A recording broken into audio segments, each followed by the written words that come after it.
Whether you record podcasts, do voiceover work, or create tutorial-style videos, you want your voice and audio quality to sound the best it can.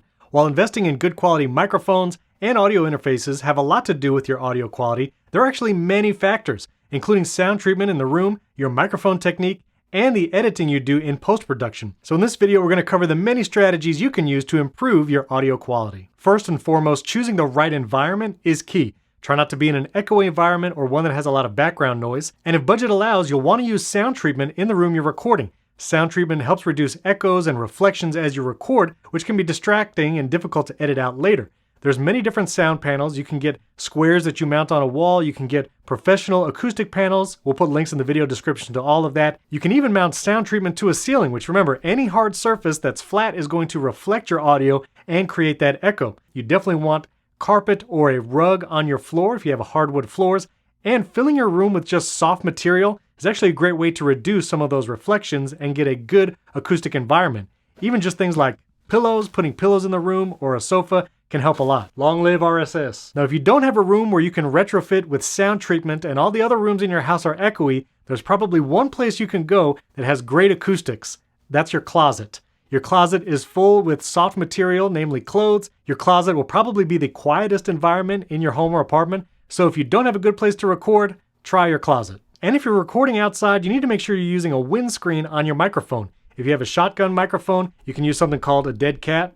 That is literally what this is called. That will reduce that low frequency as you record. Even lapel microphones come with these little windscreens, and you'll need those if you record outside. Now let's talk about microphone technique and accessories. The first thing you're going to want is a pop filter. A pop filter is a screen like this that will go directly over a mic, or you can get the kind that attach to a mic stand and it's like a little circle in front of the microphone. That will help your plosives, your P's and your B's, that they won't be so abrasive into the microphone. So you definitely want a pop filter. Some microphones come with them, or you can get these cheaply on Amazon. Usually you can get a pack of 6 or 10 for about $5 or $10. Also, depending on how your microphone is mounted, you're going to want something like an arm or a shock mount. The reason why you want something like this is you'll hear all the bumps, pops, and clicks of your hands on the desk, even typing, if you don't have a proper mount for your microphone. So a microphone arm like this one, or some microphones can be mounted with a shock mount. The little rubber bands inside the microphone holder will help reduce some of those pops, clicks, and bumps. You also want to be sure not to be too close or too far from the microphone as you record. So I'm going to switch microphones now to my podcasting microphone, and you'll hear this is probably a good distance, not too close, not too far.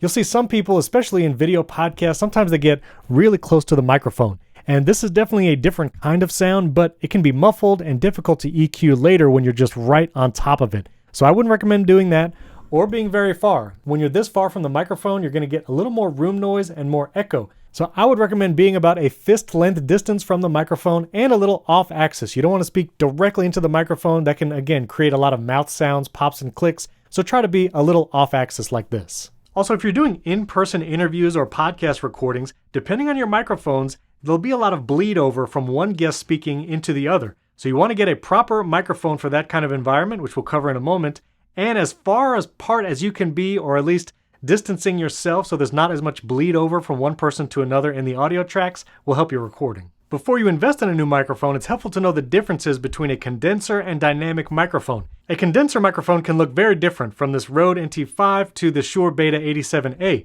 Both of these condenser microphones require phantom power, so you need to make sure your audio interface has that, but they can be very sensitive. Now, they can be good if you have a very kind recording environment, meaning you have sound treatment, there's not a lot of background noise. Condenser microphones will capture a lot of detail in your voice, but again, they're not good at rejecting some of that background noise. If you're not sure you have an ideal situation for recording, maybe you have kids like I do, or roommates that make some noise while you try to record, you might want a dynamic microphone like the Shure SM7B. This is a very popular microphone. You see it in a lot of recording situations, but it requires a high-end audio interface to drive the volume necessary for this to sound good. But it is very good at rejecting background noise and other noise besides your voice. The SM7B comes with multiple pop filters, and it actually has a built-in shock mount. So this microphone is great if you don't have a good recording environment, but you're going to spend $400 on the microphone and probably $500 or $600 on an audio interface. Once you have your environment, microphone, and audio interface selected, the next thing is to record in the proper format. Many times you're going to export an MP3 for your podcast or other audio, but when you record, you want uncompressed full quality. That's why you want to record an uncompressed WAV file. When recording a WAV file, you want to choose 24-bit, and if you're recording audio to sync with video later, use the 48 kilohertz setting, or if you're just doing audio like an audio-only podcast, you can use the 44.1 kilohertz setting. Recording in that uncompressed wave will create large files, but then you have all the quality to edit later, and then you can export into MP3, M4A, or other audio formats. Now once you've recorded your uncompressed wave audio, now it's time for post-production. When you're talking about spoken word, there's probably a few effects and plugins that you'll want to use: equalizer, compressor, and maybe a noise gate. An equalizer is going to shift the frequencies in your voice so you can bring out the clarity in your voice. Maybe you have a deep voice, or maybe you have a high-pitched voice and you want to bring down the lows or bring down the highs. That's what you would do with an equalizer. But play around with the EQ. Take a frequency way up or way down to see how it affects your voice and find what works best for you. Every voice is different, so one EQ is not going to apply to everyone. You can also use a compressor. A compressor will add some gain if you need to add some volume to your track, although use that sparingly. But more so, a compressor can bring down the loud sounds in a recording. So maybe you have a lot of volume differences, or maybe you have a co-host who laughs really loud but talks really softly.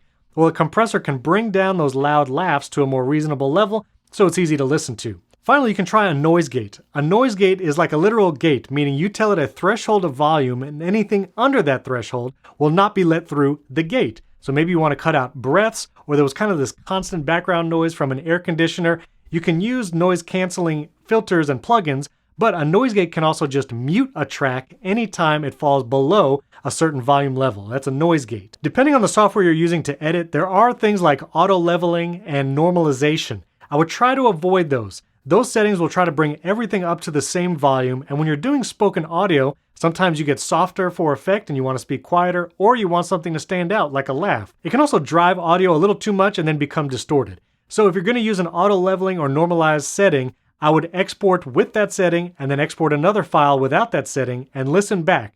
And that's an important point. Always listen to your final file. I know it's tiring after you're editing, you just want to publish that podcast or that voiceover work, but always listen to that final file to make sure it's the proper volume and that it sounds like you intended. Now, if you do need to repair some audio, maybe it was because of background noise, construction, or crowd noise, there are some plugins you can try. I would recommend iZotope's RX9 Audio Suite.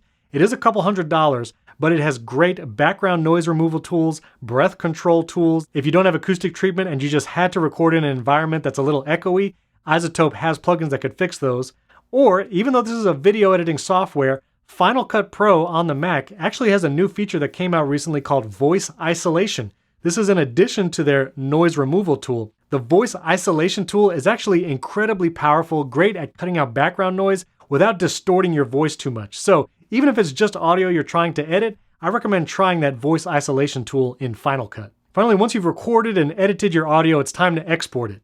If you're going to pull that audio into a video editor program to sync with some video, keep it in that uncompressed WAV file so you retain all the quality. If you're publishing a podcast, typically you can publish those as mono, stereo if you've actually used left and right features, and you can go down to about 96 kilobytes per second. That's a typical low bit rate, but spoken audio, it's difficult to tell quality differences between 96, 128, or even 192 kilobytes per second. Again, if you're including music, or maybe you're doing a fiction podcast and you want to retain that higher quality, you can experiment with higher bitrate MP3s like 256, or even go to M4A audio formats to try and retain some of that quality. So those are some general strategies on how to improve your voice and spoken word audio quality. If you have any questions, drop a comment below this video. We'd love to answer you there. And subscribe to the Riverside channel. We have videos on podcasting, video creation, how to automate your workflows, all of that to help you make the best content possible with the highest quality video and audio content. Thanks for tuning in. We'll catch you in the next video.